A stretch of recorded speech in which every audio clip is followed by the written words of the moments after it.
Salam alaikum, Azul, bonsoir. Avant d'en venir au sujet d'aujourd'hui, j'aimerais rappeler que le 26 mai 1993, il y a 21 ans et une semaine, tombé sous les balles terroristes le journaliste, poète et écrivain Tahar Djaout. Il n'avait pas la quarantaine. Quelque temps avant sa mort, il laissa à la postérité une sentence qui allait devenir le leitmotiv de tous ceux qui résistaient à la violence et au terrorisme. Je le cite. « Si tu parles, tu meurs. Si tu te tais, tu meurs. Alors dis et meurs. » Fin de citation. Rabbi yarhamou. Puisse-t-il ne pas être mort pour rien? Puisse la vérité éclater sur son assassinat et sur celui de tous ceux qui, comme lui, ont été lâchement ravis à l'affection des leurs. Nous recevons aujourd'hui Soufiane Jilali, président de Jil Jadid, qui vient de claquer la porte de la Coordination pour les libertés et la transition démocratique, la CLTD. Cela fait longtemps, justement, que nous n'avions pratiquement plus de nouvelles de la CLTD, à part le fait, désormais patent, qu'elle ne parvient pas à se déployer vraiment, à tenir ses promesses, à constituer un vrai pôle pour l'opposition.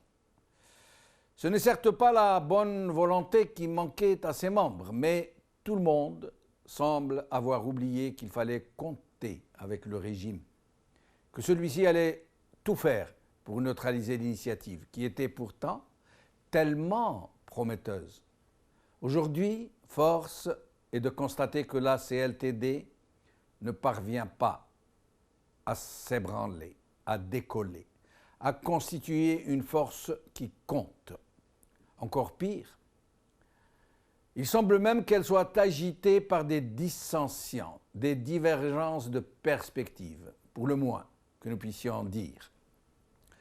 Soufiane Jilali nous dira lui-même les raisons du retrait de son parti. Un retrait qui confirme, si tant est qu'on ait besoin de confirmation, qu'il y a de l'eau dans le gaz dans cette coordination censée devenir une synergie de toute l'opposition. Une coordination qui fait du surplace, à l'évidence, voire même, selon certains, qui s'apprêtent à entreprendre une vraie marche arrière plutôt, puisqu'en son sein, certains partis et certaines personnalités auraient réussi à convaincre un peu tout le monde que le changement ne pourrait venir que de l'intérieur du régime, pour reprendre ce slogan éculé d'anciens barons du régime.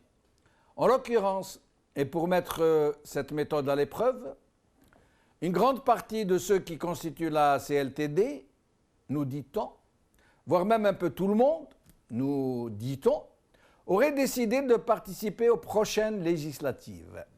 Ce qui, en soi, pour l'observateur lambda, sonnera comme une véritable participation à la fraude annoncée. Et dans le même temps, une reconnaissance de ce régime que cette opposition affirme combattre. Aujourd'hui, TSA. La CLTD perd un membre, dénonce les conflits au sommet du pouvoir. Par Sonia Lies. Al Huffington Post. BAC 2016. Malgré les grandes mesures, les sujets ont circulé sur Facebook avant les examens. Par Hamdi Bala. Liberté. Elle affirme que les institutions ont dévié de leur mission. La CLTD dénonce les luttes claniques au sommet de l'État. Par Mehdi Mehenni. avec nous donc Soufiane Jilali, qui restera avec nous durant toute l'émission. Et je rappelle que nous ouvrirons le standard à la deuxième partie de cette émission pour ceux d'entre nos téléspectateurs et téléspectatrices qui souhaiteraient poser des questions à M. Soufiane Jilali. Soufiane Jilali, merci d'avoir accepté notre invitation. C'est moi qui vous remercie. Merci. Alors, donc, vous êtes retiré de la CLTD, nous a-t-on dit. Oui, en effet, on a, à l'occasion d'une réunion hier, c'était l'occasion pour nous de le dire directement à nos partenaires de la CLTD que nous nous retirions définitivement de ce regroupement. Et pourquoi, s'il vous plaît? Les raisons sont assez complexes, mais disons, pour résumer, depuis quelques mois, on avait le sentiment que la CLTD n'arrivait plus à avancer, à fonctionner, à proposer une ouverture sérieuse pour l'ensemble de l'opposition. Et ça, tout le monde est co-responsable. J'en avais parlé et j'avais proposé de réfléchir à une autre structure, à une autre façon de travailler. Malheureusement, je ne sais pas, par réflexe conservateur ou par une autre raison, les collègues n'avaient pas voulu changer de trajectoire. Pour ma part, je pense que la CLTD avait rempli son rôle, qu'elle avait épuisé son potentiel. Au moment où elle a été créée, c'était le rassemblement de partis politiques qui étaient d'obédiences différentes, de courants de pensée différents, et qu'il n'était pas question de faire un parti unique, ni de faire une action où on allait se fondre les uns dans les autres. Donc chacun avait gardé sa liberté. Le problème est que passer à la deuxième phase, c'est-à-dire commencer à construire l'avenir, cela n'a pas été possible. Jil Jadid a proposé à plusieurs reprises plusieurs idées, plusieurs solutions. Parmi lesquelles je peux citer rapidement rester regroupés et prendre une décision commune pour refuser ou accepter les élections, puisqu'on avait demandé ensemble une commission indépendante, mais que le pouvoir ne semble pas vouloir faire cette concession. Donc à ce moment-là, comment aller aux élections? Ça commençait à être compliqué. À cette question, les autres partenaires ont répondu que non, c'était les instances des partis politiques qui allaient prendre chacun de son côté la décision. J'avais proposé qu'il puisse y avoir un engagement pour que personne ne négocie en solo avec le pouvoir. Malheureusement, j'étais minoritaire. J'avais proposé qu'on ouvre le dossier sur quelle république on souhaite avoir, quelle constitution on voudrait avoir. Et là aussi, les partenaires avaient refusé.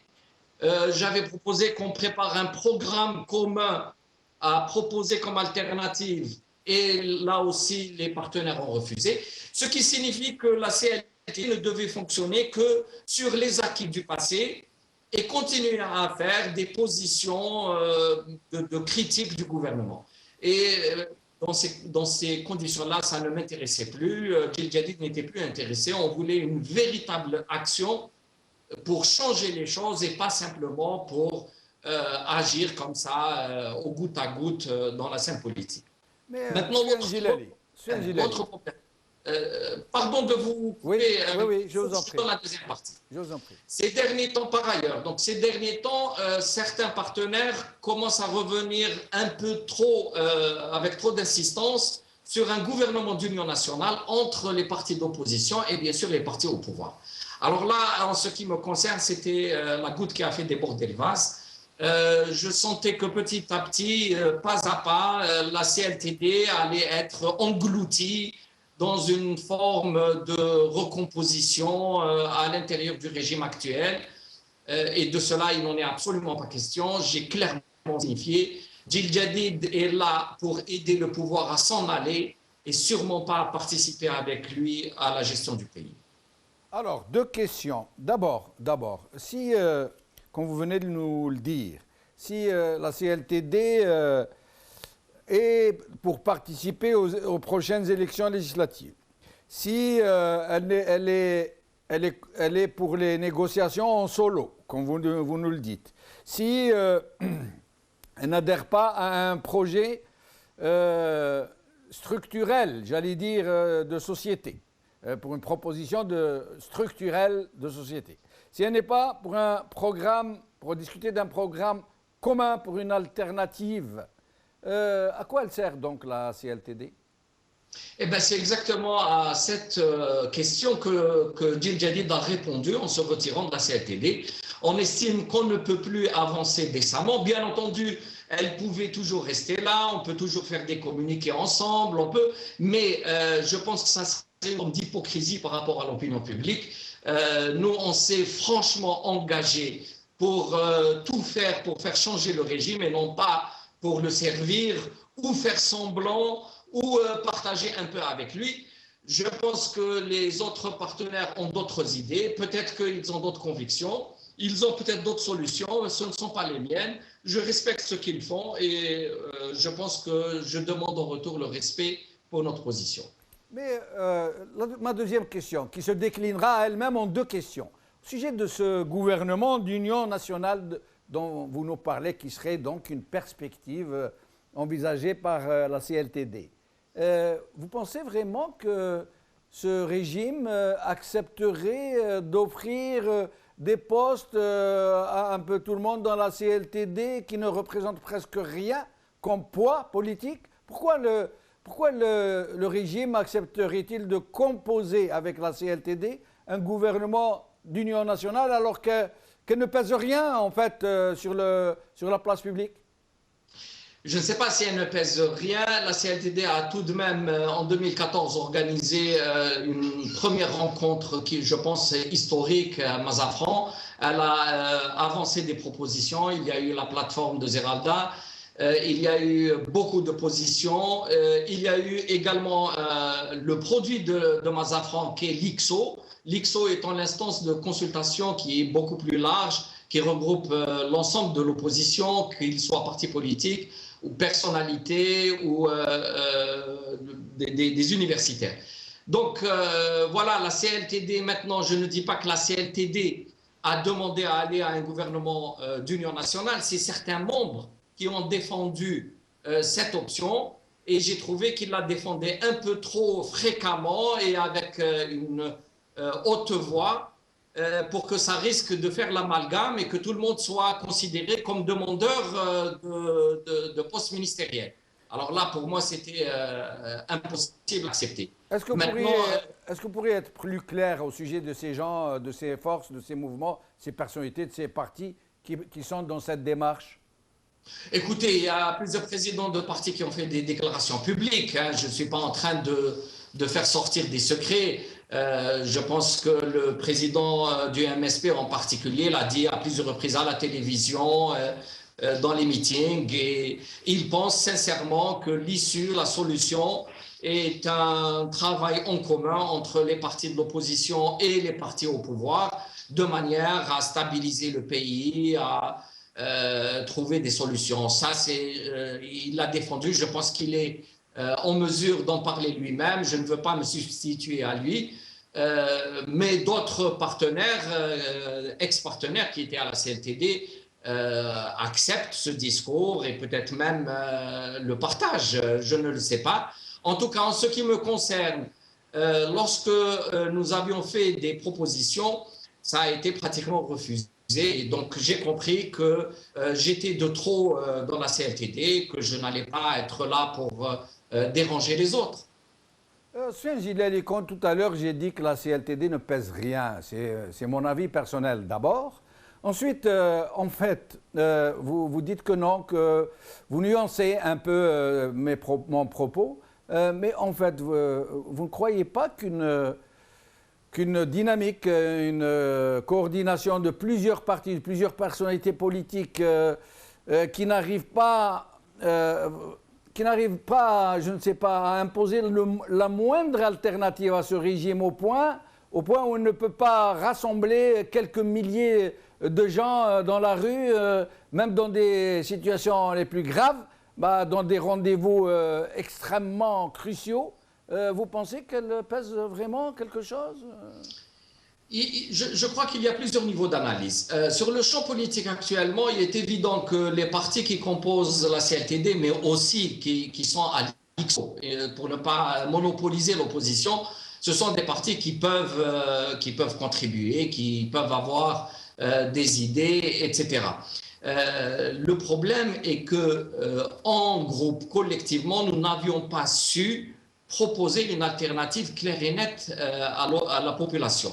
Or, les Algériens sont très conscients que ce régime est en fin de cycle, qu'il ne peut pas se régénérer, qu'il ne peut rien proposer au pays et que dans cette situation-là, il attend une alternative. Or, si l'opposition ne lui propose pas un projet de société, ne lui propose pas un programme clair et net, eh ben c'est normal que les Algériens ne suivent personne.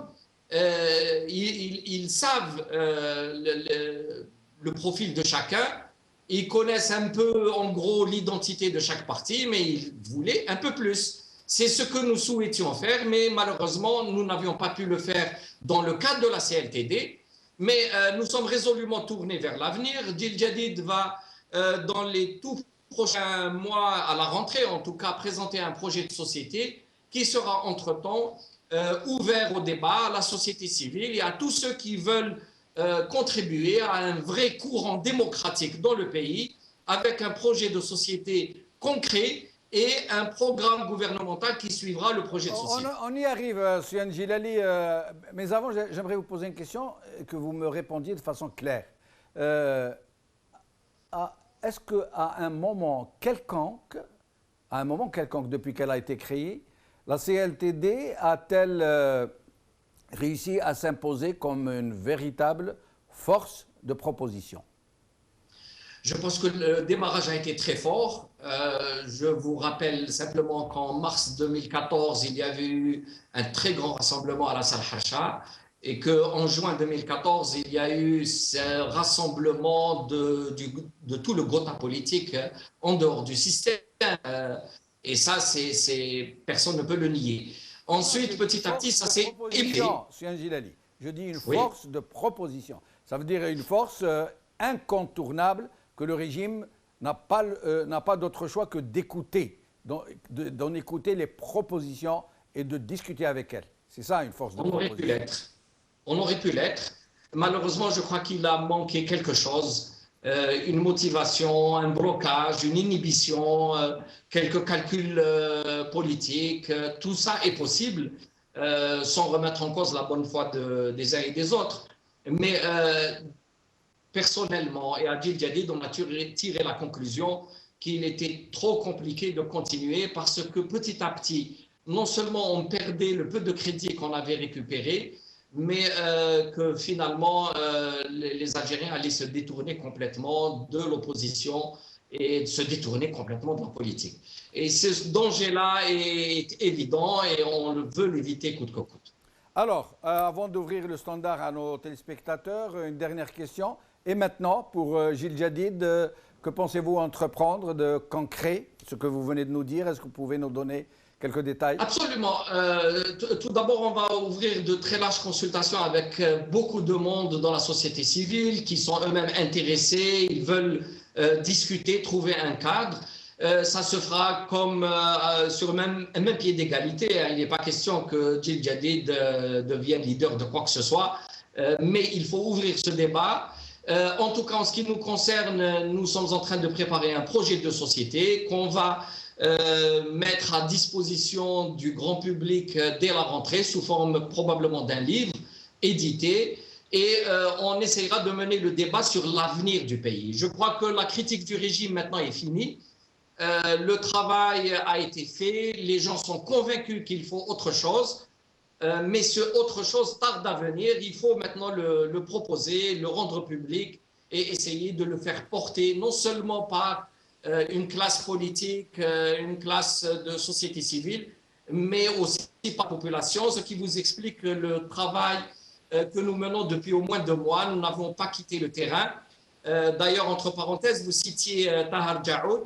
Le mois de mai, on était debout face à sa tombe dans la commune de Etchefa, à côté de Azfoun, et on lisait là sur sa tombe cette phrase célèbre qu'il avait dit: si tu parles, tu meurs, si tu ne parles pas, tu meurs, alors il vaut mieux parler et mourir. Donc ce contact avec la population est très important, il y a un retour très fort, très puissant. Nous avions fait une vingtaine de sorties qui n'étaient pas couvertes par la presse, mais ce n'est pas ce qu'on cherchait. L'essentiel était ce contact direct avec les citoyens qui, me semble-t-il... Contact direct avec les citoyens, Soufiane Djilali. Il y a quelques jours, je parlais à quelqu'un d'un quartier populaire à Alger. Je lui ai dit, on parlait à bâton rompu, comme ça. Il m'a dit, non, mais ces partis il ne viennent pas dans nos quartiers, ils font de la politique politicienne. Je lui dis, non, non, non, moi j'ai vu plusieurs de ces partis, notamment de la CLTD, se déplacer dans vos quartiers, vous parler, vous les entouriez, ils ont pris des cafés avec vous, vous avez discuté comme ça. Il m'a dit, oui, ils viennent de temps en temps, mais nous, ce qu'on veut, c'est qu'ils s'organisent dans nos quartiers, qu'ils aient des organisations dans les quartiers populaires, qu'ils soient omniprésents, pas seulement tous les cinglinglins.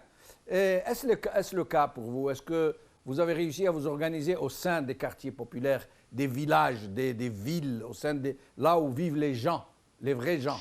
S'organiser, ça signifie avoir des militants. Et ces militants-là, il faut d'abord les convaincre. Pour les convaincre, il faut aller leur parler une fois, deux fois, trois fois. Il faut envoyer des messages clairs et nets. Les Algériens ont envie de rentrer en action politique. Mais vous savez, chat et chaudé craint l'eau froide. Ils ont été déçus par beaucoup de partis, ils ont été déçus par beaucoup de pratiques. Et là, ils sont un peu réticents, ce qui est normal. Donc, lorsque nous sortons, nous rencontrons les gens directement, mais ça ne signifie pas qu'immédiatement ils vont vendre une carte et commencer à agir localement. Il faut que les gens s'organisent. Nous leur apportons ce cadre juridique, nous tentons de leur apporter des moyens en information, en formation. Et c'est petit à petit que le parti se construit. Ça se fait comme ça dans le monde entier. Et surtout lorsque vous avez un pays dans un état de délabrement avancé, avec des difficultés immenses sur le plan social, des difficultés, la base de la confiance, il n'y avait plus de communication. Je vous assure que c'est un chemin de pénitence que d'essayer d'aller convaincre un à un les Algériens. Nous avions fait par exemple sur Alger 4 ou 5 communes, mais sur Alger seulement il y a 57 communes, il y a plus de 6 millions d'habitants.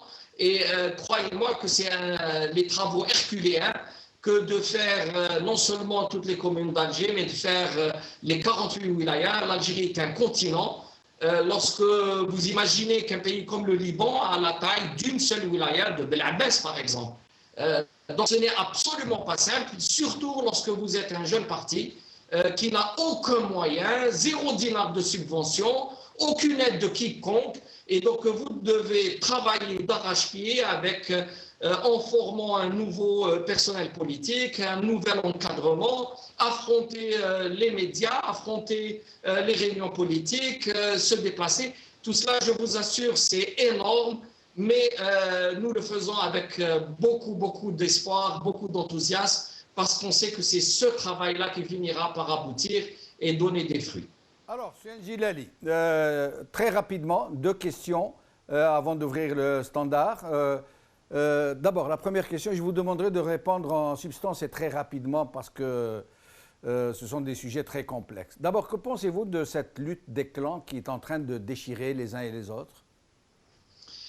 Nous l'avions dit en avril 2014, lorsque le clan présidentiel a imposé un homme complètement absent, complètement malade, handicapé et ne pouvait pas remplir les fonctions de président. C'était à l'évidence une façon de se mettre en attente pour que les groupes s'entendent sur le successeur. Ils n'ont pas réussi. Et puis, petit à petit, depuis 2 ans, on voit comment l'État est en train de se déliter, groupe après groupe, ensuite les clans contre les clans, ensuite une guerre acharnée même contre des institutions et le plus grave contre des institutions sécuritaires, mettant en danger des secrets d'État, j'imagine, des complications institutionnelles.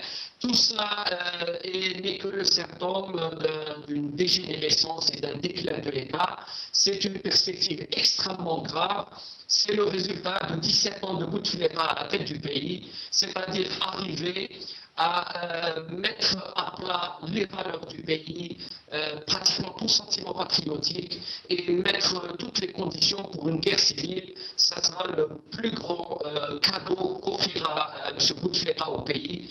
C'était lui léguer des drames dans nos pays. J'arrête parce que le son est devenu très mauvais, on vous entend à peine, donc je vous interromps. Et nous allons prendre observer un petit intermède. Et juste après, nous recevrons les appels téléphoniques de nos téléspectateurs. Et je vous poserai la deuxième question tout à l'heure.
Alors, premier appel, Mustafa Hamouda de Londres. Mustafa Hamouda, merci d'être avec nous.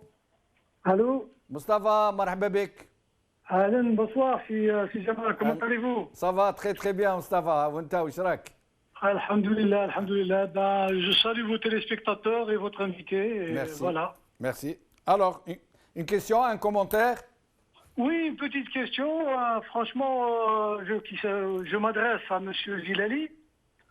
J'ai eu le grand honneur de faire partie de la CLTD à sa première rencontre à Zeralda en juin 2014. Et j'ai eu l'immense plaisir aussi de rencontrer M. Sofiane Gilali, en qui j'ai vu le véritable militant, le véritable banc. Et là, franchement, je suis déçu, je l'avoue. Je vois qu'il est le premier à quitter le bateau, le premier à jeter l'éponge. Et c'est un petit peu décevant de la part de quelqu'un qui se veut battant, qui se veut être là, faire face à ce système et à tout ce qui entoure. En me disant, voilà, je quitte la CLTD comme ça parce que je ne sais pas qu'est-ce qui s'est passé durant leur dernière réunion. Je trouve quand même que c'est un comportement très très léger de la part d'un monsieur comme Sofiane Gilali. Très bien. Merci, Mustafa. Nous poserons la question. Je crois qu'il est en train de vous écouter de toutes les façons. Mohamed من وهران. أهلا بك سي Mohamed. Salam alaikum. Wa alaykoum salam. Marhaba bik سي Mohamed. Je salue votre invité, monsieur Gilali. Je voudrais lui poser quelques questions. Je vous en prie. Tfaddal. Merci. Bonjour, monsieur Gilali. Ma première question est, qu'avez-vous fait en ce qui concerne monsieur Chekib Khalil et mademoiselle, ou bien madame Nouria Ben Ghabret Ramoud? Qu'avez-vous fait? Quel est votre point de vue en ce qui concerne monsieur Chekib Khalil, son retour D'accord. en Algérie et le fiasco de madame Ben Ghabret? D'accord. Et la deuxième question est, vous êtes un parti politique, vous aspirez à devenir président, j'espère un jour. Oui. Quel est votre programme et qu'allez-vous faire pour nous convaincre de vous supporter? Très bien. Merci. Merci, c'est Mohamed. Ensuite, معنا محمد من تيزي وزو. أهلا بك سي محمد. السلام عليكم أزول فلاك مسيو جمال الدين بسمو. أزول فلاك. السلام عليكم وأهلا بك. الله يسلمك.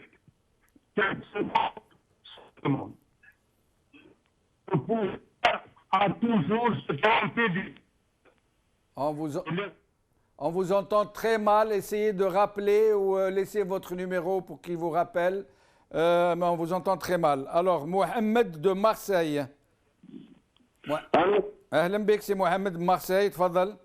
مساء الخير سي جمال تحيت أهلا بارك الله بك. فيك. يسلمك. Donc l'opposition est constituée de très fortes personnalités. Je n'ai pas bien compris pourquoi Gilali. Oui. Mohamed de Marseille. On l'a perdu, malheureusement. Yahya.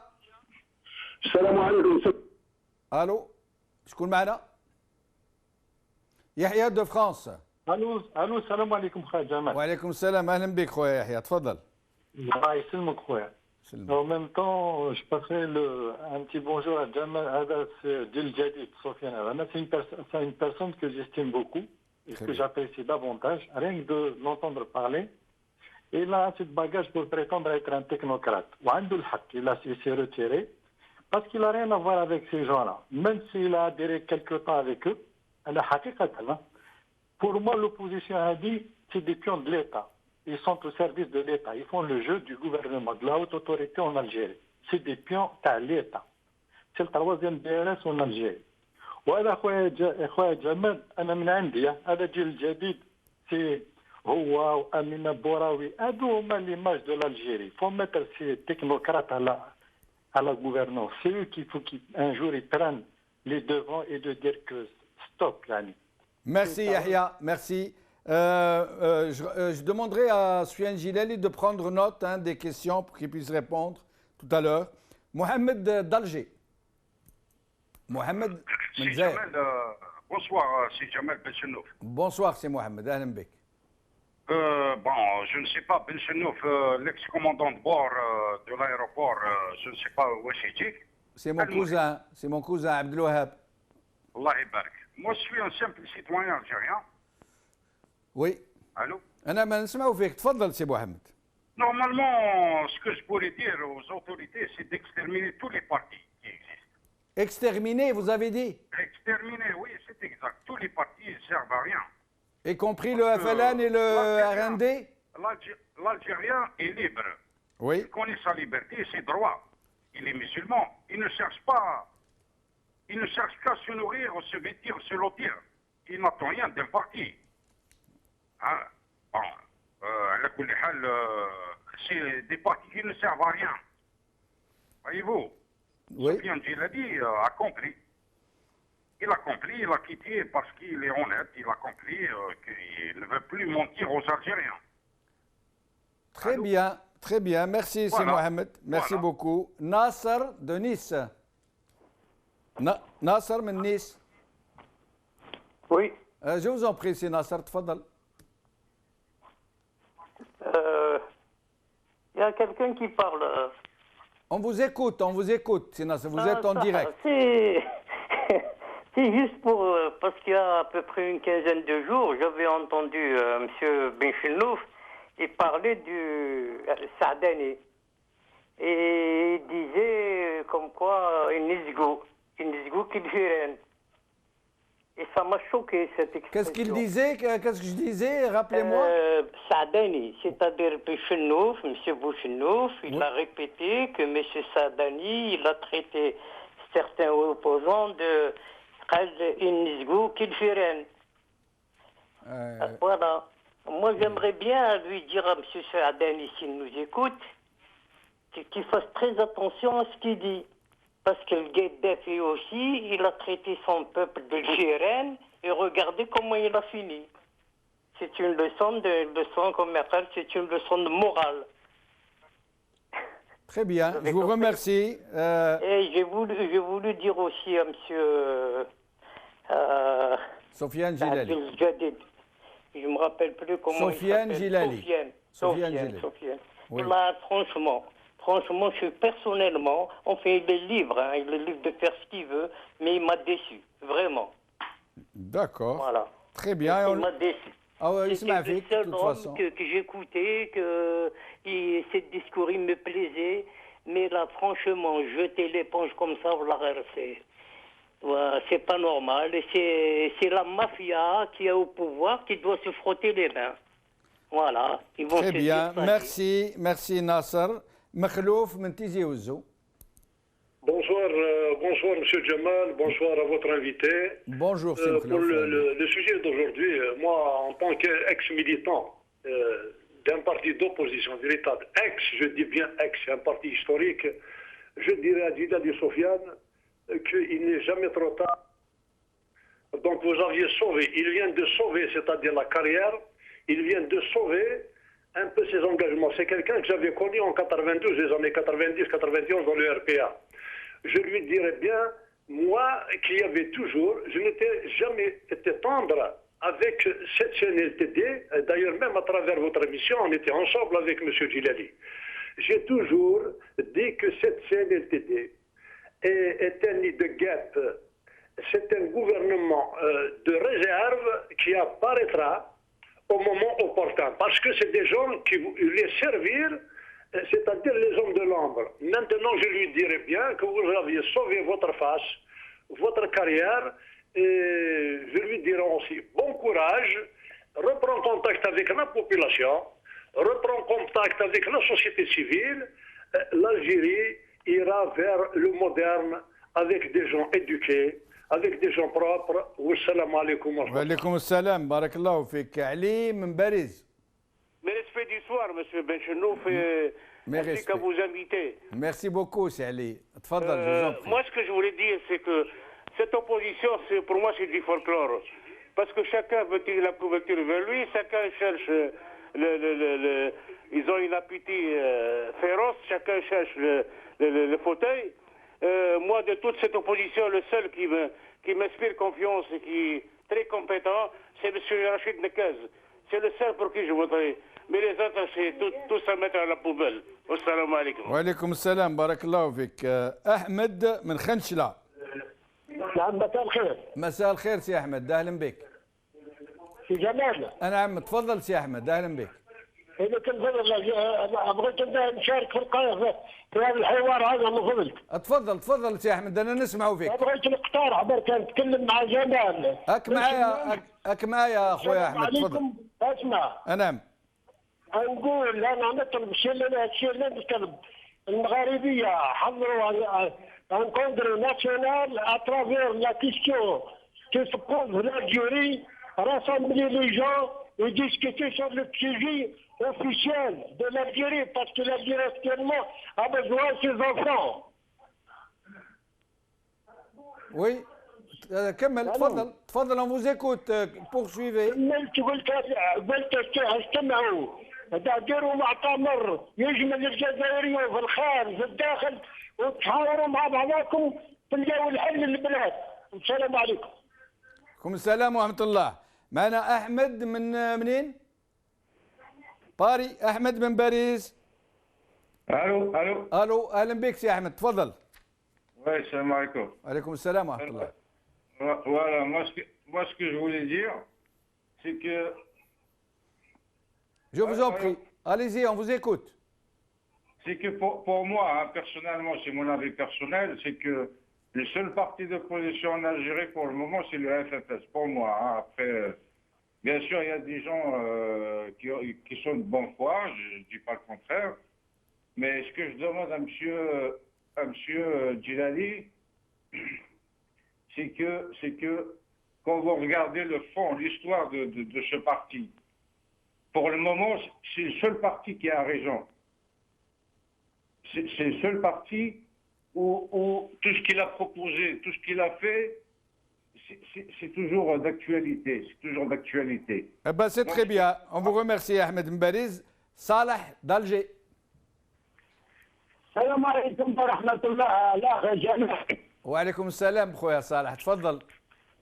لكن انا ما على بالك ما نقدرش نهضر بالفرنساويه مليح، ماذا بيا نهضر بالعربيه يا اخي تبقى عليا. مرحبا بك.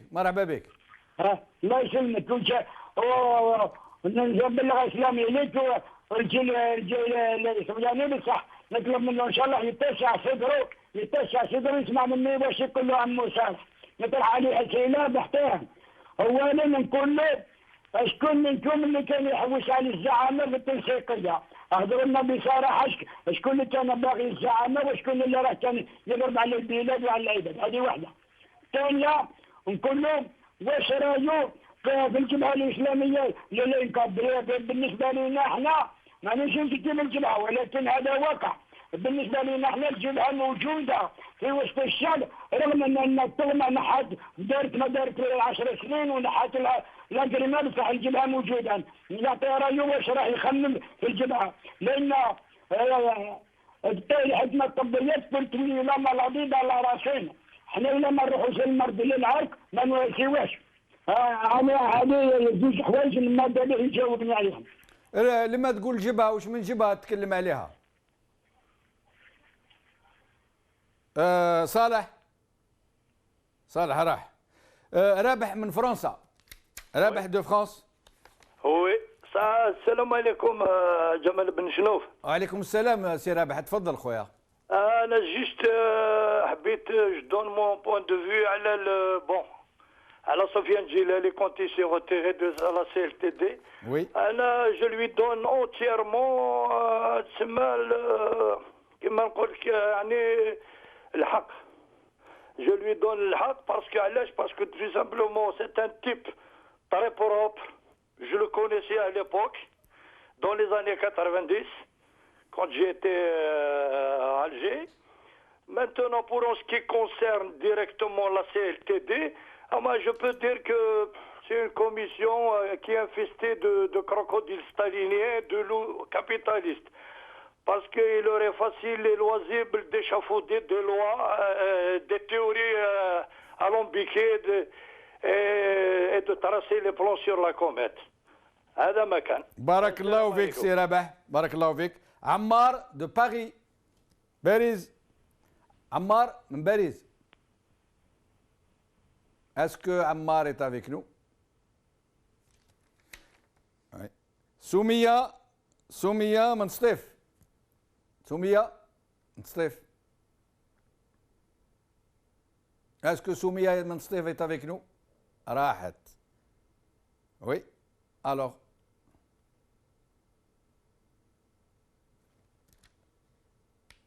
Est-ce que nous avons quelqu'un ou nous revenons sur l'Arbi, Al-Jazair al-Asma, l'Arbi Alger? L'Arbi, est-ce qu'on a perdu l'Arbi? Allô? l'Arbi, تفضل سي l'Arbi. Vous êtes en ligne. l'Arbani, monsieur l'Arbi. نعم شكون؟ Monsieur l'Arbani. تفضل تفضل.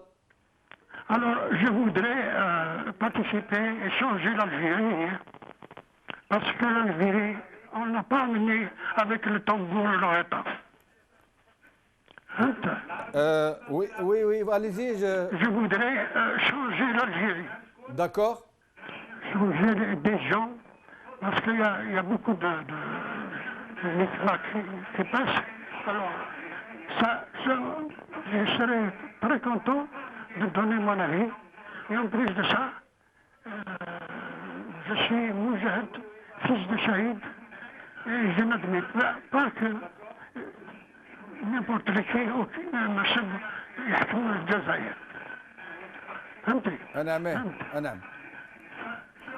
On vous entend très mal, monsieur Larbani, je suis désolé. Inch'Allah, تقدر تحكمنا مرة أخرى. De toute façon, on va reprendre encore 2 appels seulement et nous revenons à Soufiane Jilali. Mohamed من فرنسا. Allô, c'est Mohamed, تفضل, je vous en prie. السلام عليكم. كيفك حيواني؟ عليكم السلام، اهلا بك. صباح. والله لا بأس. شوف انا غادي نقول لك غير حاجه، انا دابري سكو جي كومبري تسمع تعرف هذيك المعنى تاع ذيك اللي قال لها ودي النار راهي في دواركم. قال لها ودي تخطي راسي وتفوت. تخطي داري وتفوت. قال لها ودي راهي في دارك. قال لها يا ودي تخطي راسي وتفوت. دروك البابور راه يغرق. وهذا لوبوزون اللي راكم تهضروا عليه il a raison, il veut pas يغرق ثاني هو في ذاك البابوره. Donc c'est tout ce que je peux vous dire. Merci beaucoup, merci. Nous allons prendre un dernier appel. Belaïd de Bordeaux. Belaïd de Bordeaux. Bonsoir, monsieur Béchenouf. Bonsour, c'est Belaïd, ahlan bik. Voilà, je commencerai par un petit adage. On dit qu'une hirondelle ne fait jamais le printemps, mais cette fois-ci que cette hirondelle-là est le signe du printemps de la part de M. Soufiane Jilali. Et je le félicite pour cette décision-là, parce que revenons à ce que disait M. Benflis, là, lors de la fraude électorale, avec son livre blanc, il disait que s'il y avait fraude électorale, il descendra dans la rue. Alors, depuis 2014, on n'a jamais vu dans la rue. Ça, autre chose. À des gesticulations de M. Hamrouche aussi. On a toujours entendu qu'il allait faire des choses. Mais on n'a jamais fait ces choses-là. Donc, moi, je félicite M. Soufiane Jilali. Je lui dis bon courage pour ce qu'il a fait. Et il ne fallait pas qu'il reste dans ce bateau-là qui était en train de chavirer. Et voilà. Très bien, je vous remercie beaucoup. Je rappelle à nos téléspectateurs de ne plus appeler. Il ne reste que 5 minutes, juste le temps à Soufiane Jilali de pouvoir répondre. Soufiane Jilali, avant que vous nous répondiez à quelques questions, j'aimerais vous en poser une que je voulais vous poser tout à l'heure. Qu'est-ce que vous pensez de cette histoire de bac, de fuite massive des sujets? C'est tout simplement le symptôme évident que l'État est en très mauvaise situation. Je ne sais pas si c'est un complot ou si ça a été fait exprès. Il y a un tas de rumeurs ici à Alger, mais je ne sais pas, on n'a pas de preuves. Mais quoi qu'il en soit, c'est la preuve évidente que c'est un État qui n'arrive plus à organiser un examen national dans des conditions normales, que près d'1 million de candidats se retrouvent maintenant dans une situation inextricable. Et tout cela signifie réellement que l'État est en pleine déconfiture et c'est annonciateur plutôt de nuages lourds qu'autre chose. Très bien. Merci. De toute façon, je rappelle que ce sera notre sujet de demain. Nous allons en parler dans le détail. Sinon, vous voulez répondre aux questions de nos téléspectateurs? Vous les avez entendues? Oui, oui, bien entendu. D'abord, je les remercie tous, ceux qui ont eu tellement de mots gentils, mais également ceux qui ont eu la dent acerbe. Et souvent, je leur donne raison. Ils sont fatigués de la classe politique, ils ne voient pas l'issue. Ils ont tellement envie que l'Algérie change et parfois ils sont un peu pressés. Mais aussi, en étant un peu pressés, peut-être qu'ils veulent jeter même le bébé avec l'eau du bain. C'est ce qu'il faut éviter en général parce que ce n'est pas très intéressant. Je prends en particulier la personne qui disait qu'il fallait jeter l'ensemble des partis politiques et les exterminer. C'était le mot. Je ne crois pas que ce soit une démarche très sage, mais bon, je comprends aussi un peu la frustration générale. Mohamed Mustafa Hamouda vous reproche de quitter le bateau, oui, justement, de jeter l'éponge. Justement. Alors, si vous permettez, très rapidement, je vais résumer en trois les questions. Alors, il y a ceux qui sont contents pour le geste que nous venons de faire et ils l'ont bien compris. Donc, je les remercie. Il y a ceux qui ne comprennent pas, ils pensent que c'est un jet de l'éponge, c'est-à-dire qu'on abandonne le combat. Ce n'est absolument pas ça. C'est au contraire un départ nouveau pour le combat qui doit continuer. Je rappelle que l'ICSO, en tant qu'instance de consultation de l'ensemble de l'opposition, est toujours là. Mais au-delà de cela, nous supportons et nous assumons complètement la responsabilité de nos positions. Et c'est parce que nous avons eu le sentiment que la CLTD n'était plus efficace que nous souhaitons nous en libérer pour aller de l'avant. Donc, il ne s'agit absolument pas de jeter l'éponge, mais simplement de renouveler notre travail, d'être plus créatif et de réfléchir à l'avenir avec beaucoup plus de contenu. Maintenant, les quelques autres questions très rapides. En ce qui concerne Chakib Khalil, la condamnation a été ferme, je dirais brutale. Il n'est absolument pas question qu'on accepte le retour d'un homme dont de très très lourds soupçons, à tout le moins, pèsent sur les épaules, lui et sa famille. Malheureusement, il n'y a pas que lui. Il y a des gens qui sont dans le pouvoir et dont le nom a été cité dans l'affaire de Panama Papers, dans des scandales à n'en pas finir. Et c'est pour ça que notre position, je la réitère, Jil Jadid est là pour aider ce pouvoir à s'en aller dans la paix si c'est possible, mais nous combattrons et nous lutterons jusqu'à ce que l'Algérie retrouve une classe politique digne et honnête et qu'on en finisse avec un régime mafieux qui est en train d'entraîner le pays au fond de l'abîme. Donc c'est une confirmation de notre combat et surtout pas un jet de l'éponge. En ce qui me concerne Mme Barabrit, je pense qu'on charge la dame plus qu'elle ne le mérite. Le secteur est complètement naufragé depuis de très longues années. Il est inféodé à des idéologies multiples. Il faut réellement moderniser l'école. Il faut soulager nos enfants. Je vous assure que exiger de l'enfant d'être brillant dans cette école, c'est de lui demander d'être brillant dans la bêtise. Parce que une grande partie de ce programme est faite pour conditionner l'enfant, pour le rendre, excusez le terme, bête et méchant. Et lorsqu'on n'a que des vains dans cette situation, c'est qu'il y a des questions à se poser. Le programme de Jil Jadid, j'en ai déjà parlé. Nous allons aller vers le peuple pour lui expliquer ce que nous voulons faire. Ça demande du temps, ça demande du travail, mais nous sommes dessus. Voilà, il me semble, si j'ai oublié une ou deux questions importantes, je vous demanderai de me le rappeler. Oui, Soufiane Djilali. Oui. Alors, une question, quelqu'un vous avait posé une question un peu particulière. Oui, c'était donc ça. Premier intervenant, je ne l'ai pas entendu. Alors, donc c'est à peu près ça. Je vous remercie donc, Soufiane Djilali, comme je remercie les téléspectateurs qui nous ont appelés, qui vous ont posé des questions. Cette émission est maintenant terminée. Merci beaucoup. À demain, Inch'Allah. Je rappelle que nous traiterons demain du sujet du bac, de ces fuites massives du bac. C'est à peu près pire que ce qui s'est passé en 1992, du temps du ministre Ben Mohamed, bien pire. Et il semble bien que cette fois-ci aussi, ce soit une histoire de complot. Maintenant, par qui, contre qui, nous essaierons d'en savoir plus demain. تصبحوا على خير، بقوا على خير، بالسلامة.